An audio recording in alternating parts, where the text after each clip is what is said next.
Bismillahirrahmanirrahim. Assalamualaikum warahmatullahi wabarakatuh.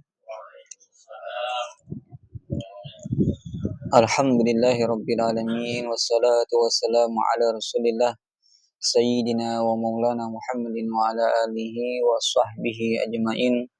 Rabbi shrah li sadri wa yassir li amri wahlul 'uqdatam min lisani yafqahu qawli wasadid lisani wahdi qalbi bihaqqi sayyidina Muhammadin sallallahu alaihi wasallam. Subhanaka la ilma lana illa ma 'allamtana innaka antal alimul hakim. Amma ba'du. Alhamdulillah, puji syukur kepada Allah Subhanahu wa taala, yang mana Allah masih memberikan kita nikmat kesempatan, nikmat kesehatan, dan nikmat ketaatan. Jadi nikmat ketaatan ini adalah nikmat yang paling agung daripada nikmat-nikmat yang lainnya. Kalaulah nikmat rezeki, mal atau harta, itu nikmat yang terendah. Artinya siapapun Allah berikan. Orang yang tidak sholat, yang menentang Allah pun, kalau untuk perkara dunia Allah berikan. Tetapi kalaulah ketaatan, yuhibbullah, orang-orang yang Allah cintai. Ya alhamdulillah, Allah berikan gitu kesempatan. Bahkan tadi saya baca di dalam kitab Al-Imam Sayyuti, itu judul kitabnya keadaan-keadaan orang yang sudah mati. Itu ada bab alamatu ciri-ciri meninggal dalam keadaan khair, dalam keadaan baik.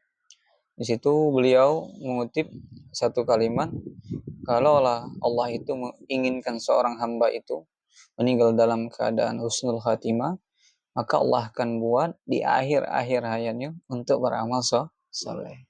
Dikenalkan Allah agama, dikenalkan sama lingkungan orang yang dekat bersambung kepada Allah. Tapi kalau sebaliknya, kalau Allah sudah tidak menginginkan seorang itu untuk meninggal dalam keadaan baik, Allah tidak peduli. Allah tidak akan kenalkan mereka untuk mengenal agamanya Allah. Jadi kita bersyukur, termasuk alamatu husnul khatimah. Tadi kita sudah sholat berjamaah, betapa berkahnya perkumpulan ini. Karena apa? Tadi kita sholat jamaah, kemudian dilanjutkan dengan baca rotib, zikir yang begitu panjang. Kan Allah katakan, ala bizikrillahi tatmainul qulub. Hanya dengan berzikir sama Allah lah hati kita bisa menjadi tenang, tentram, damai, dan berkumpul sama-sama orang-orang yang soleh. Itulah bisa mendatangkan ketenangan di dalam hati. Dan di rumah ini kita bacakan rotib, sholat berjamaah, jadi berkah. Nanti tidak ada hujah lagi. Jadi segala sesuatu yang dikatakan barokah, apa sih definisi barokah? Ziyadatul khair, bertambahnya kebaikan, dinisbatkan kepada Allah. Semakin sehat dia Allah berikan, semakin banyak taat, berkah kesehatannya. Allah masih kesempatan umur, tapi dibuat untuk taat, berkah umurnya. Itu yang dikatakan barokah. Jadi keberkahan yang kita cari dalam hidup ini cuma berkah. Bahkan dalam doa pun, wa barokatan rezeki. Rezeki itu dipinta bukan ditambah, tapi berkah. Karena rezeki sudah ditetapkan. Kismun, Allah jatahkan. Si fulan ini bakalan seginilah. Nak mencari, tak mencari seginilah. Sudah ada takaran. Wa ma dabatin fil ardi illa Allah rizquha. Ada semua binatang, hewan, bumi ini, manusia, kecuali sudah Allah jamin rezeki. Ada satu kalimat yang tadi kita bacakan, ya Allah biha bismil khatimah, di dalam rotib Haddad ini luar biasa. Ini zikir-zikir yang disusun oleh Imam Haddad, yang diambil kalimat-kalimatnya dari Al-Quran dan hadis. Jadi luar biasa. Di akhir tadi, ya Allah biha, ya Allah matikan kami dalam keadaan husnul khatimah. Inilah puncak kebahagiaan sesungguhnya, meninggal dalam keadaan husnul yang kita pinta. Bahkan beliau punya kitab namanya Nasoyidin ya. Itu kalau kita habis sholat, jangan lupa, ya Allah meninggalkan aku dalam keadaan husnul khatimah. Nah, ketika kita berdoa itu, remuk punggung setan. Kenapa? Kalau kita kan tidak tahu nih, seumur hidup kita, mana waktu yang doa kita dijabah. Nah, ketika dijabah, doa kita yang meninggal dalam keadaan husnul khatimah, marah setan. Sia-sia aku ngerjoi dia, sia-sia aku menggoda dia. Tapi Allah kabulkan doanya, meninggal dalam keadaan husnul khotimah. Itu yang paling nilai yang paling berharga. Kemudian ya amana khaifina, ya Allah berikan kami keamanan, atau engkau yang maha memberi keamanan, khaifin, daripada rasa takut. Karena salah satu syaitan itu membuat kita ketakutan dalam hidup ini. Kita pikirkan masa depan yang belum kita temui, yang kita sesalkan masa lalu yang tidak bisa kembali lagi. Nah, orang yang cerdas, mereka memanfaatkan waktu yang sekarang mereka adoni, kita manfaatkan untuk beramal. Yang lalu tidak akan bisa kembali. Yang masa depan belum tentu kita temui. Nah, disinilah kita selalu bergiat untuk beramal di dalam kesempatan-kesempatan itu. Jangan nunggu nanti. Nyesalnya gak ada manfaat. Nyesali masa lalu tidak bisa kembali lagi. Intinya perbenahilah diri kita untuk yang masa saat ini. Ya Allah, berikan kami najina, keselamatan, mimanahum, rasa-rasa takut. Karena banyak yang rasa takut dalam hati gini. Takut tidak ada, takut tidak punya, takut kayak mana lah nanti. Itu salah satu khatir minasyaitan. Khatir yang dihadiri oleh syaitan. Was-was, yuwaswisu fi sudurinas. Salah satunya setan tuh membisikkan di dada kita rasa ketakutan untuk yang akan datang. Itu nih, duit 30 juta di bank ini rasa takut masih ada. Kayak mana ya? Ke depannya. Padahal duit masih banyak di bank. Nah, itulah gitu. Karena setan. Makanya kita sering doa subuh itu, Allahumma inna na'udzubika minal jubni wal bukhul, ya Allah, aku berlindung dari rasa takut dan rasa pelit. Bahkan di dalam kitab Tankihul Qaul Hasis dijelaskan tentang fadilah sedekah. Begitu manfaatnya luar biasa. Bahkan ada satu hadis Nabi mengatakan, as-sadaqah tamni'u maitatasu. Salah satu sedekah ini menolak meninggal dalam keadaan su'ul khatimah. Sedekah. Di dalam hadis lain Nabi katakan, orang yang bersedekah itu akan balzada. 3 kali Nabi katakan. Bertambah, dan terus bertambah. Jadi kalau Islam itu 2 kurang 1, 4. Bisa jadi 5. Kalau kalian logika gitu kan 2 kurang 1 pasti 1. Tapi kalau Islam tidak, 2 kurang 1 bisa jadi 10, bisa jadi 5. Nah, cuman kita ini ada lintasan takut. Contoh, cuman ya dilawan. Namanya sedekah ini tidak bisa. Tunggu aku ikhlas pelan sedekah. Ini salah. Tunggu ikhlas tidak bisa. Artinya dipaksa dulu. Dipaksa. Contoh kalau ada kotak wakaf lewat. Nah, sedekah 20.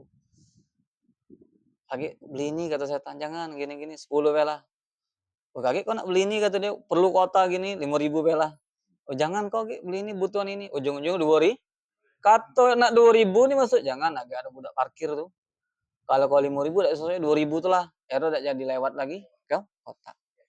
Itu salah satu tipuan setan.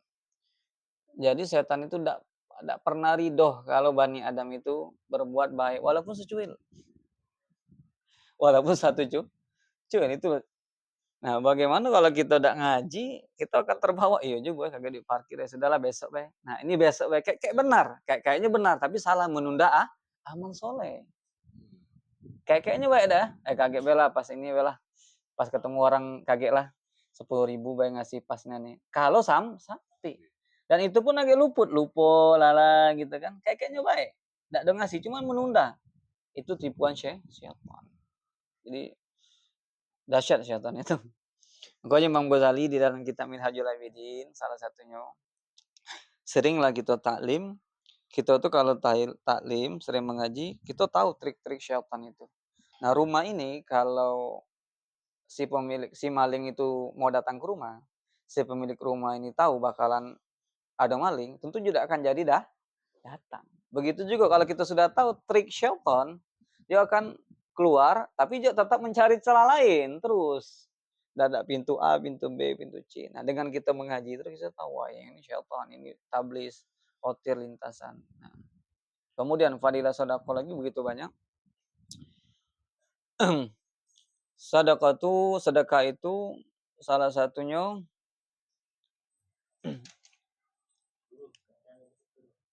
boleh.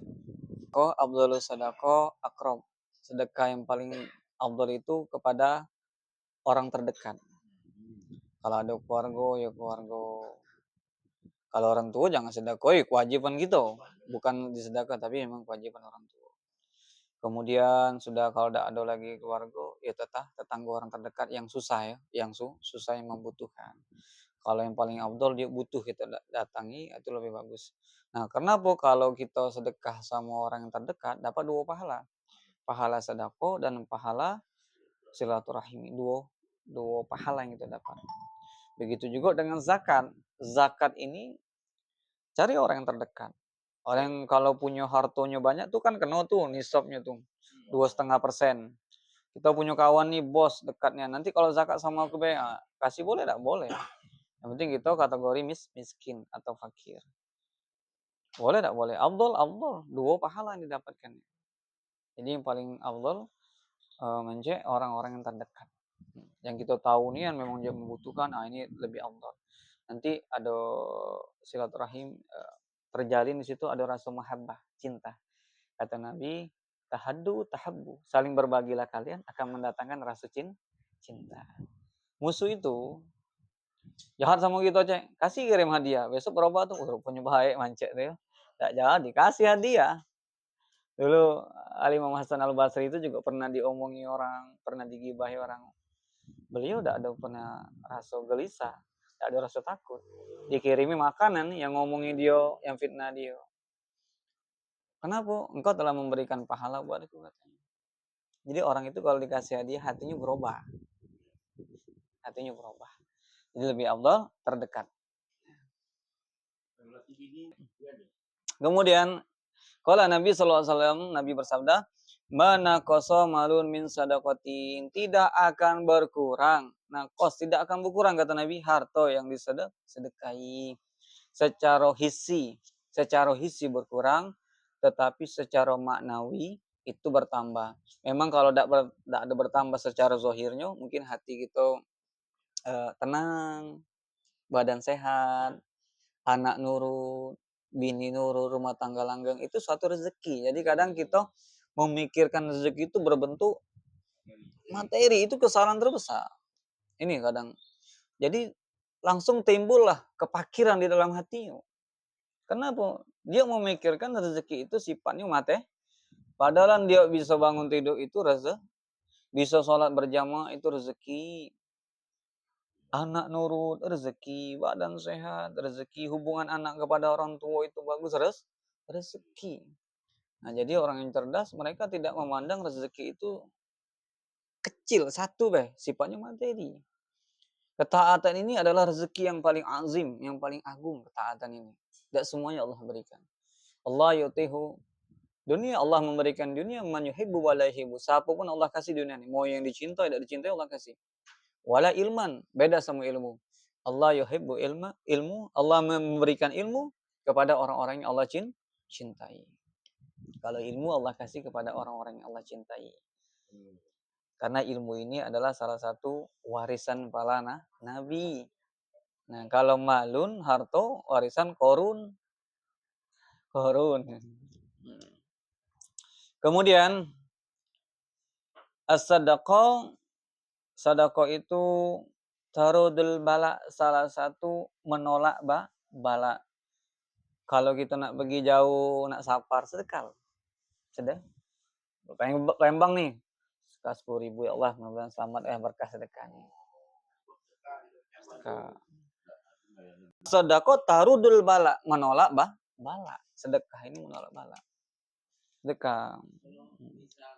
Miliki kan ada suatu syair di Imam Ghazali kitab Minhajul Abidin, la tataba'ul mar'u, tidaklah mengikuti seseorang itu illa qabrihi, sampai ke kuburannya, ilah kecuali amalus saleh, amal solehnya, dan daripada sedekah-sedekah yang dia beri.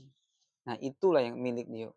Kalau yang kita pemilikan ini, mati kita malam ini berpindah kepada ahli waris. Bukan miliki. Kalau anak paham agama enak, kalau anaknya jajal kalau ndak ada disisihkan, diumrohkan bapak misalnya kalau kayo, diniatkan untuk ini sedekah, untuk dibangunkan 2 beli semen 2 sak kayak untuk di masjid gimana kan. Nah, harta yang paling hakiki itu harta yang di jalan Allah. Nah, kalau kepemilikan seperti mobil Tigo, milik itu ndak mati langsung berpindah kepemilikan itu. Bapaknya jual hartanya, anaknya ndak boleh. Haram kalau dia memaksa. Terserah bapak yang mau ngasih tidak, namanya hibah. Nah, ada lagi namanya waris. Waris itu kapan? Ketika mati si pemilik mal, harta, baru jadi waris. Ada lagi namanya wasiat. Nah, kalau wasiat itu setelah mati baru berlaku wasiatnya, tapi itu pun sepertiga. Nah, kalau yang tadi dia miliki tadi, dia nak semuanya dihabiskan kalau tinggal separuh badannya pun tidak apa-apa. Karena memang milik bapaknya. Anaknya tidak punya hak sama sekali. Maksud hukumnya haram. Woi pak bagi kami pak tidak boleh. Karena itu milik bapak.